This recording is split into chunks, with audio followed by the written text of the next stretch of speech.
दोस्तों आज की इस वीडियो में हम डिस्कस करेंगे ईरान और सऊदी अरेबिया के करंट स्टेटस के बारे में और साथ ही ये भी जानेंगे कि आखिर किस रीजन पर ये वॉर जैसी सिचुएशन क्रिएट हुई है और साथ ही ये भी जानेंगे कि यूएसए और इंडिया का क्या पॉइंट ऑफ व्यू है इस कॉन्फ्लिक्ट को लेकर। तो दोस्तों इस पूरे कॉन्फ्लिक्ट की शुरुआत हुई सितंबर 2022 में, जब ईरान में महसा अमीनी नाम की एक लड़की को अरेस्ट किया गया और अरेस्ट करने का रीजन था उसके ठीक तरीके से हिजाब को ना पहनने की वजह से। अरेस्ट करते समय एक ऑफिसर ने महसा के सर पर बहुत जोर से हिट किया, जिसकी वजह से 3 दिन के अंदर महसा की मौत हो जाती है और जिसके बाद ईरान में आम लोगों का गुस्सा उमड़कर बाहर आने लगा और चारों तरफ एंटी गवर्नमेंट प्रोटेस्ट होने लगे। ये प्रोटेस्ट इस हद तक बढ़ चुके थे कि इन प्रोटेस्ट में 278 से भी ज्यादा लोग मारे गए और 14,000 से भी ज्यादा लोगों को अरेस्ट किया गया। बट वेट, अब आप सोच रहे होंगे कि इस बीच में सऊदी अरेबिया कहां से आ गया, क्योंकि प्रोटेस्ट तो ईरान में चल रहे थे, तो सऊदी अरेबिया के साथ वॉर जैसी सिचुएशन कैसे क्रिएट हो गई। चलिए अब इसे समझते हैं। दोस्तों सितंबर 2022 में आपने ये सुना ही होगा कि ईरान ने नॉर्दर्न इराक पर मिसाइल से अटैक और ड्रोन स्ट्राइक करी थी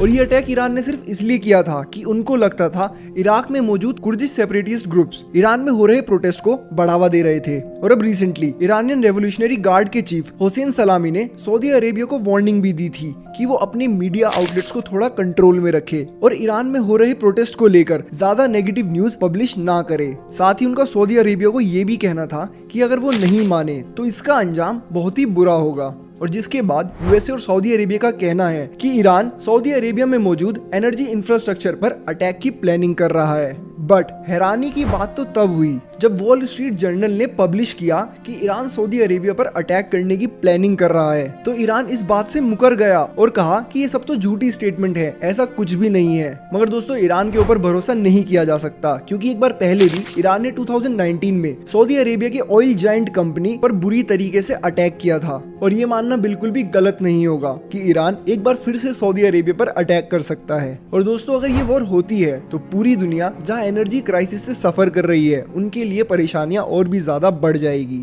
तो दोस्तों ये तो हो गई बात ईरान के बारे में कि आखिर ईरान सऊदी अरेबिया पर अटैक क्यों करना चाहता है। पर दोस्तों इस वॉर को लेकर यूएसए का क्या पॉइंट ऑफ व्यू है, एक बार उसे भी देख लेते हैं। वैसे तो सऊदी अरेबिया पर यूएसए का इन्फ्लुएंस हमेशा से ज्यादा ही रहा है, क्योंकि ऑयल एक्सपोर्ट के एक्सचेंज में सऊदी अरेबिया अपनी सिक्योरिटी को लेकर हमेशा से ही यूएसए पर डिपेंडेंट रहा है। मगर पिछले कुछ समय से सऊदी अरेबिया का झुकाव रशिया की तरफ ज्यादा देखने को मिला है, खासकर तब से जब से सऊदी अरेबिया ने ऑयल सप्लाई कम करने की बात करी है। मगर अब जब वॉर जैसी सिचुएशन क्रिएट होती नजर आ रही है तो एक बार फिर से सऊदी अरेबिया को यूएसए के पास ही जाना पड़ा, और जिस पर जो बाइडेन का भी यही कहना था कि अगर सऊदी अरेबिया यूएसए के इंटरेस्ट को सपोर्ट करेगा तो यूएसए भी उनको सिक्योरिटी प्रोवाइड करने से पीछे नहीं हटेगा। दोस्तों सऊदी अरेबिया वर्ल्ड की 2nd सबसे बड़ी ऑयल प्रोड्यूसिंग कंट्री है और वहीं ईरान है वर्ल्ड की 4th सबसे बड़ी ऑयल प्रोड्यूसिंग कंट्री। और अब यहाँ ध्यान देने वाली एक बात है और वो ये कि अगर ये दोनों कंट्रीज के बीच वॉर स्टार्ट हो जाती है तो उससे एक बेनिफिट शायद यूएसए को जरूर मिलेगा, और वो ये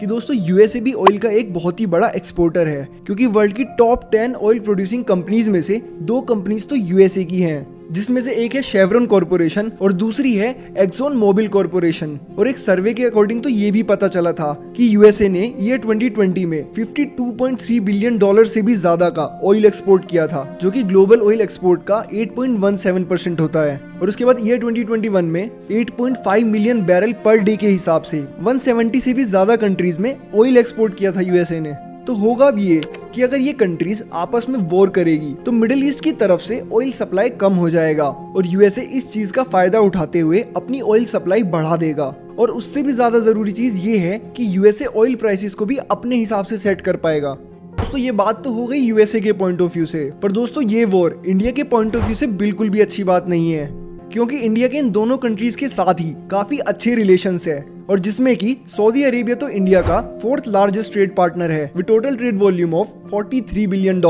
और जिसमें कि more than 7 lakh barrels per day के हिसाब से इंडिया ऑयल इंपोर्ट करता है सऊदी अरेबिया से। साथ ही 2.5 मिलियन से भी ज्यादा इंडियन सिटीजन सऊदी अरेबिया में रहते हैं, जिनकी सेफ्टी की रिस्पॉन्सिबिलिटी भी इंडिया को ही उठानी पड़ेगी। और अगर बात करी जाए ईरान के बारे में तो रिसेंटली ईरान ने चाबहार पोर्ट को लेकर इंडिया के साथ एक लॉन्ग टर्म कॉन्ट्रैक्ट साइन किया है। दोस्तों ये चाबहार पोर्ट पाकिस्तान के ग्वादर पोर्ट से केवल 170 किलोमीटर की डिस्टेंस पर ही मौजूद है। पाकिस्तान के साथ अच्छे रिलेशंस ना होने की वजह से इंडिया इस पोर्ट का यूज करेगा अपने गुड्स को एक्सपोर्ट करने में, और साथ ही ईरान भी इंडिया के टॉप क्रूड ऑयल सप्लायर्स में से एक है। जहां हर रोज इंडिया ईरान से 4.5 लाख बैरल्स पर डे के हिसाब से ऑयल इंपोर्ट करता है। बट रिसेंटली इंडिया और रशिया की नई डील होने के बाद रशिया मिडिल ईस्ट को सरपास करते हुए इंडिया का सबसे बड़ा ऑयल इंपोर्टर बन चुका है। मगर इसका मतलब ये नहीं कि इस वॉर से इंडिया को फर्क नहीं पड़ेगा, क्योंकि रशिया जितना तो नहीं मगर आज भी इंडिया ईरान और सऊदी अरेबिया से ऑयल इंपोर्ट करता है। तो दोस्तों ये थी आज की वीडियो, और आपका क्या पॉइंट ऑफ व्यू है इस वॉर को लेकर कमेंट सेक्शन में कमेंट करके जरूर बताइएगा। और हाँ, अगर वीडियो इन्फॉर्मेटिव लगी हो या वीडियो से कुछ भी नया सीखने को मिला हो तो वीडियो को लाइक और चैनल को सब्सक्राइब करना ना भूलें।